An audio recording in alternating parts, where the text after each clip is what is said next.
About 6 to 7 years ago, while I was still just a student, a friend of mine broke up with his girlfriend in the most well thought out way I've ever witnessed, or rather, heard about for the climax, but still. Let's start with a little backstory. They met in high school and started dating about a year before this story. They were a genuinely great couple for a long time. He, let's call him John, was fairly handsome, a good student, and, on top of that, one of the nicest people in our class. She, Jane, I'm so inspired, was objectively beautiful. Long brown hair, a great figure from horseback riding almost her entire life, and she even had her own horse, which she'd raised since it was a foal. She was pretty nice if you were her friend, although she could be a little bitchy from time to time. She was much worse toward people she didn't consider friends, which was almost half the class. It was almost comical how our class was divided into two groups, even physically by where we sat in the classroom. John's best friend, Jim, also a fake name, but let's keep the J theme going, was in our class too. He'd had a crush on Jane back in high school because she was impossible to miss and very popular, but she chose John, and that was the end of it. Jim moved on, had girlfriends afterward, and everything was fine. During our second year of BTS, a French post-high school diploma, Jane's behavior gradually changed. She became increasingly naggy and unpleasant, showing the side of herself she'd rarely displayed before.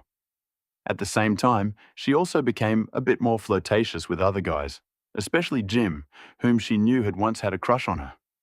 It never became outright inappropriate, and she never acted that way when John was around. She simply enjoyed the attention that came from not immediately shutting down guys who flirted with her, like at nightclubs. Even though it never went very far, we eventually told John that she'd become less pleasant to be around than before. He still loved her, so it didn't bother him too much, although he did try to gently talk to her about it. Then came the Christmas holidays.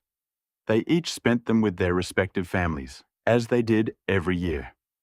During that break, Jane and Jim attended a party together, which wasn't unusual since they both regularly went to parties with classmates.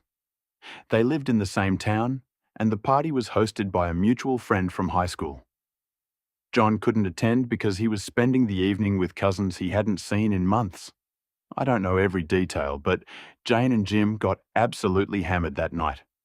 All the flirting eventually escalated until she pulled him into a room, and they slept together. The next morning, once he'd sobered up and realized what had happened, Jim was horrified. He drove all the way to John's house to confess. He apologized over and over, insisting he never would have done it sober. He even told John to hit him if it would make him feel better and promised he wouldn't fight back. Jim was almost a head taller and much stronger than John, but their friendship went all the way back to elementary school. John knew Jim was telling the truth, especially because he'd already noticed Jane becoming increasingly flirtatious with him after we had warned him about her behavior. It took John some time to process everything, but they eventually remained friends. As far as I know, they still are. The next time John saw Jane was on New Year's Eve. He asked her what had happened at the party. She immediately panicked. She asked how he could possibly believe she'd do something behind his back, insisted she wasn't a whore, and claimed Jim had been obsessed with her since high school. According to her, Jim had tried to take advantage of her while she was drunk, but had only managed to steal a kiss. Not a second of hesitation. John acted as though he believed her. He apologized, spent the evening with her, and quietly started planning his revenge. They had started dating at the end of January, so their anniversary was approaching. That's when he decided he'd end things. He had a key to her apartment, so while she spent the afternoon getting ready for their anniversary evening, he transformed the place into something straight out of a romance movie. When she came home, she found a trail of rose petals leading to a candlelit table while soft music played in the background. John loved cooking, and, as expected, dinner was incredible. He made a beautifully presented salad with vegetables carved into little spheres and lightly glazed with oil. Honestly, I'd eaten with him before, and his food looked like something you'd get at a Michelin-starred restaurant. The main course was a perfectly cooked, juicy steak. After she'd taken a few bites, he asked her how she liked it.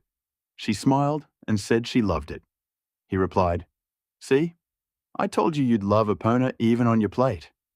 She wasn't vegetarian, but she'd always insisted that horses were family, not food. She dropped her fork. Her face turned completely white. Then she bolted toward the bathroom, already screaming incoherently as she started vomiting.